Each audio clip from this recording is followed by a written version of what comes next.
حسێن کەلاری بەرپرسی لە قیبستودووی پارتی سڵاوتان لێبێت تۆم کاتتان باش دۆخی عراق دوای قۆناغی هەڵبژاردن چی ڕۆداد بە بۆچوونیەوە؟ سەڵاو لە بەڕێستان سەڵاو لە بینەرانی بەڕێزی کوردستان 24 لە ڕاستیە بە سوودوەرگتن لە ئەزمموی خولەکانی ڕابردووە ئەو چەند ساڵەی کە لە دوای پرۆسی ئازادی عێراق و ئێمەتیمان پەڕاندووە تەسەورمان وایە بۆ خولی داهاتووی پەرلەمانی عێراق و بوون تەشکیلی حکوومەتێک کە بتوانێت خواستی خەڵکی عێراق بەگشتی لە زاخۆ تافاو بە ئەنجام بگەێنێت بە تاکید خواستێکی ئێستاتوان بووە سەرەکی شەقامی عێراقی و کوردی بەگشتی و پاراستنی عێراق لەو پیلانە نێودەوڵەتیانەی کە لە چواردەوری عێراق دەسوڕێتەوە ئەو پیلانانەی کە هەیە ڕوبەڕووی عێراق بووەتەوە لە ڕابردوو و وەکو جەنابی سەرۆکی ئاماژەی پێکرد ئێستا هەندێک بابەت کە پێشتر لە کۆمەلگای عێراق بە دوور بووە داخلی کۆمەلگای عێراق کراوە بۆ ئەوەی هەوڵ بدرێت خەڵکی عێراق بەرەوداوە ببنەوە بەڵام ئێمە تەسەورمان وایە لە دوای ئەم هەڵبژاردننی ئەم خولەی پەرلەمان بە تاکید گۆڕانکارێکی نوێ هەم لە ناوچەکە ڕۆداوە هەم لە شێوەی بیرکردن و ئاراستەکردنی حکوومەتی داهاتوی عێراق تا بتوانێت بە هاوبەشی لایەنە دڵسۆزەکانی عێراق بتوانێت عێراق بگەێنتە کەرانی ئارامی بۆ ئەم مەبەستە بە تاکید کۆمەڵی خەڵکی دڵسۆز و کیان و پارت و حزبی دڵسۆزەیە لە عێراقا ئەکرێت ئێمەی کورد لەگەڵ ئەوانە هاوپەیمانەیەکی بەهێز و تۆکمە دابمەزرین تا بتوانین عێراق لەو گرفتەی کە لە ڕابردوو لە 2023 بە دواوە ڕووی داوە پارێزراوە بێەوە سوود لە ئەزمونونەکان وەرگین بۆ ڕاستکردنەوەی باری ئیدارەدانی وڵات. بەڕست حسێن هەرۆک و بەڕێزیشتان باسان کرد سەرۆک بارزانانی وتی ئێستا ومێدمان وایە دوای ئەم هەڵبژاردنە لەگەڵ هەندێک لایانی دۆسۆز ڕێکەوتن بکەین عێراق لەم میحنەتە ڕزگاری بێت. عێراق چۆن نتوانێت لە میحنەتە ڕزگاری بێت؟ پێیوەستە بەوەی لە ناوخۆ مامەڵە چۆنەکات و هەروەها لەگەڵ دەرەوە چۆن مامەڵاکات ئەبێ گۆڕانکاری بکات لە شێوازی مامەڵەکانی یانە بێت چی بکات؟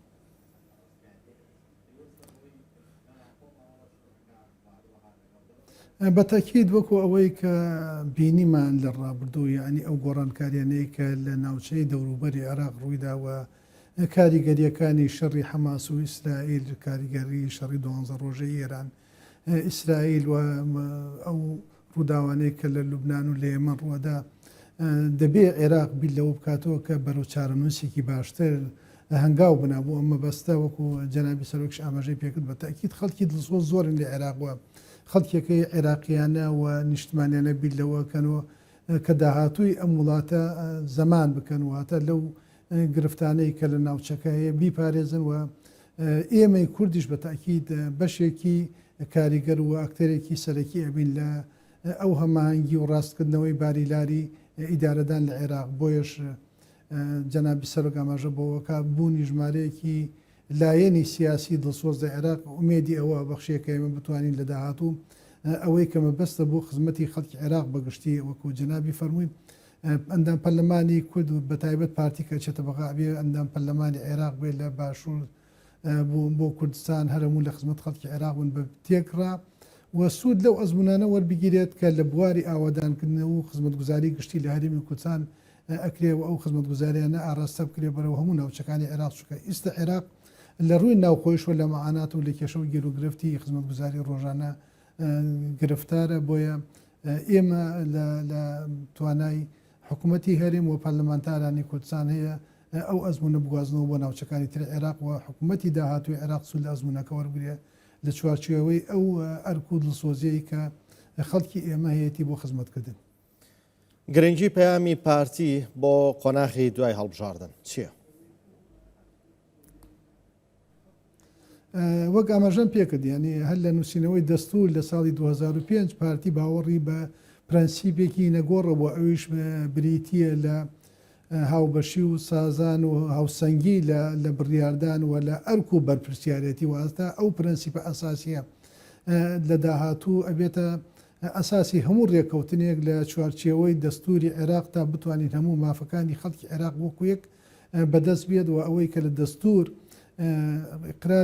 قرار کراوە بڕیاری لەسەر درراوە لە ڕێ دەنگدانی ڕاستەوخۆی هاوڵاتیانی عێراق بەگشتیەوە بە کوردستانیشەوە جێبەجێکردنی مادەکانی دەستور زمانی استقرارێکی باشتر و خزمەتی زیاتر بێ بۆ داهاتوی عێراق. بەڵێ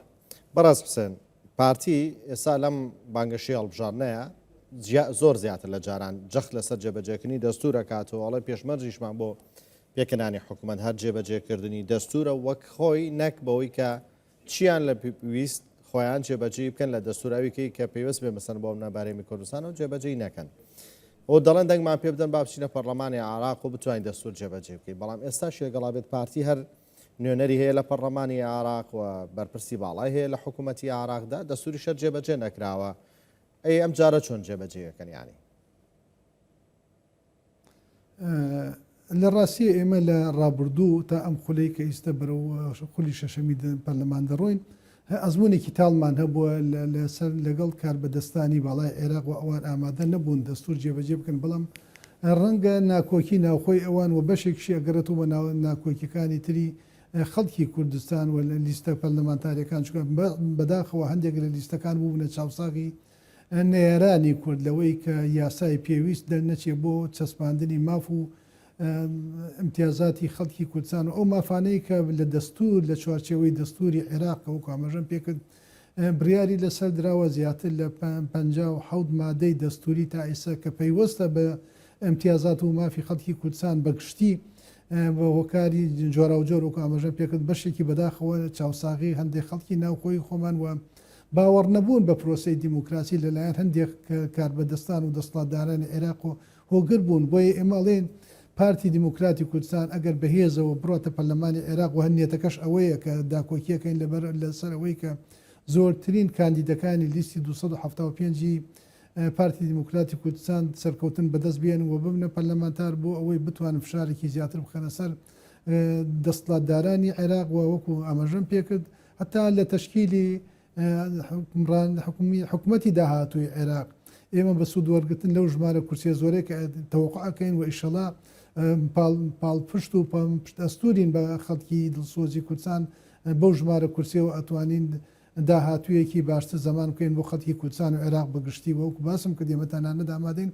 ئەو ئەزمونەی هەیمانە لە بواری ئاوادانکردن و خزمەتگوزاری بەردەوام بیگوازینەوە بۆ ناوچەکانی تری عێراق بەڵام ئێمە خەڵکەکەمان دڵنیان و واسقن ئەوەی کە پارتی ئەڵێ جێبەجێ کرێەوە ئومێدی سەرکەوتنی گەورە و ئێمە چاوەڕوانی ئەوەین کە خەڵک سوپرازیشمان ئەبێ لە ژمارە کورسەکانمان بۆ هەڵبژاردننی یانزەی ئەم ساڵ. لە کەلارەوە بەڕێز حوسێن کەلاری بەرپرسی لە خیب سودوی پارتی دیموکراتی کوردستان لە گەرمیان سوپاس بۆ بەشداریتە.